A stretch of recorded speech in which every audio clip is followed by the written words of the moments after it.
A very good morning to all of you students.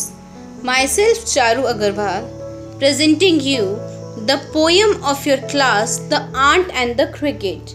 I hope all my previous parts and stanza are being well understood by all of you. So now let's move towards the next stanza. So stanza number 3 is अब वो cricket बोल रहा है. At last, by starvation and famine made me bold. Starvation मतलब पता है students क्या होती है? भूख. ओके. एंड फेमाइन मीन्स किसी चीज़ की कमी पड़ जाती है ना, तो वो फेमाइन कहलाती है. ओके. अब वो बोल रहा है कि जो स्टार्वेशन है, भूख से मैं बहुत ज़्यादा तड़प रहा हूँ, और फेमाइन मतलब मुझे चारों तरफ कुछ भी नहीं दिख रहा. ऐसा लग रहा है जैसे कोई महामारी या भुखमरी फैल चुकी है. तो वो अपने आप से ही बात कर रहा है कि बस लास्ट में वो सब जगह जाके आता है, फिर उसे कुछ भी नहीं मिलता है. तो वो बोलता है कि जो स्टार्वेशन और फेमाइन है वो मुझे बोल्ड बना रही है, मुझे बोल रही है कि मतलब अब तुमने नहीं किया ये काम, तुम जीना सीखो. ओके. नेक्स्ट लाइन में ऑल ड्रिपिंग, सब जो चीज़ें हैं वो क्या हो रही है? धीरे धीरे ख़त्म हो रही है. सब जगह क्या हो रहा है? कोल्ड स्नो फैल रही है, स्नो से ढक रहे हैं सब चीज़ें, है ना. तो इसी अकॉर्डिंग इस लाइन में कहा गया है ऑल ड्रिपिंग विथ वेट, सारी चीज़ें गीली हो गई हैं. And all travelling with cold, और सारी चीज़ें ठंडी हो गई हैं. नॉर्मल सी बात है, जब स्नोफॉल होती है तब क्या होता है स्टूडेंट्स, सब चीज़ें जो होती है वो ढक जाती है. ठीक है. तो आपको कुछ भी चीज़ अगर वहाँ पे होगी तो भी नहीं दिखेगी. तो यही कंडीशन किसके साथ हो रही है? क्रिकेट के साथ. स्टूडेंट्स वो यही बोल रहा है कि स्टार्वेशन ऑफ फेमाइन ने मुझे बोल्ड बना दिया, और ये सब चीज़ें गीली हो चुकी है, और अगर कुछ बचा भी है तो वो ठंडा है. तो मैं इन सब चीज़ों को कैसे खाऊं? It's not possible for me. Away he set. फिर बाद में क्या होता है? उसे कुछ दिखता है, वो यही सोच रहा होता है क्या है क्या है.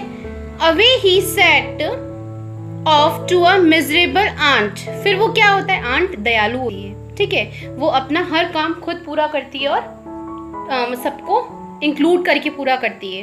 अकेली कुछ भी चीज़ नहीं खाती है. तो एक मिजरली आंट होती है, वो उसके पास जाने की सोचता है कि चलो जाता हूँ, उसने कुछ ना कुछ तो बचा के रखा होगा, और कुछ वो मुझे दे भी देगी, हेल्प भी कर देगी, बिकॉज आंट बहुत हेल्पफुल इंसेक्ट होता है.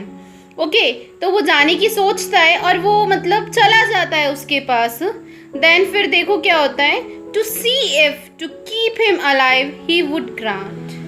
अब क्या होता है? वो उसको रिक्वेस्ट करता है कि मुझे कुछ खाना दे दो, मैं नहीं मतलब जा पाया, नहीं इकट्ठा कर पाया, और अभी क्या हो रहा है? सब चीज़ें स्नो से ढकी हुई है, कुछ बचा है तो वो गीला है. तो वो उसको रिक्वेस्ट करता है कि प्लीज़ मुझे कुछ खाना दे दो, और अगर तुम मुझे टू सी इफ अलाइव, अगर तुम मुझे ज़िंदा देखना चाहती हो तो प्लीज़ मुझे to keep him alive he would grant, और मुझे खाना दे दो.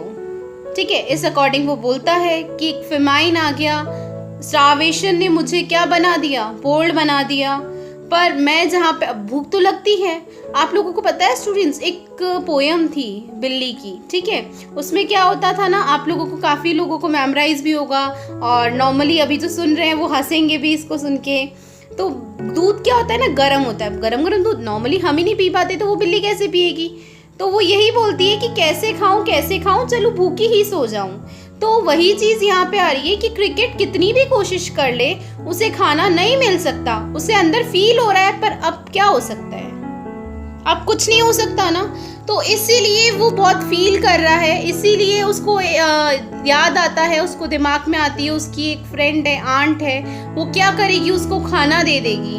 अब देखते हैं नेक्स्ट स्टांजा में वो उसको खाना देती है या उससे क्या पूछती है, कि उसको क्या बोलती है. नॉर्मल सी बात है ना, कोई गलती करेगा तो हमें उसको सिखाना पड़ेगा, सुधारना पड़ेगा. तो that's all for today students. Thank you. Be happy, be safe and keep studying.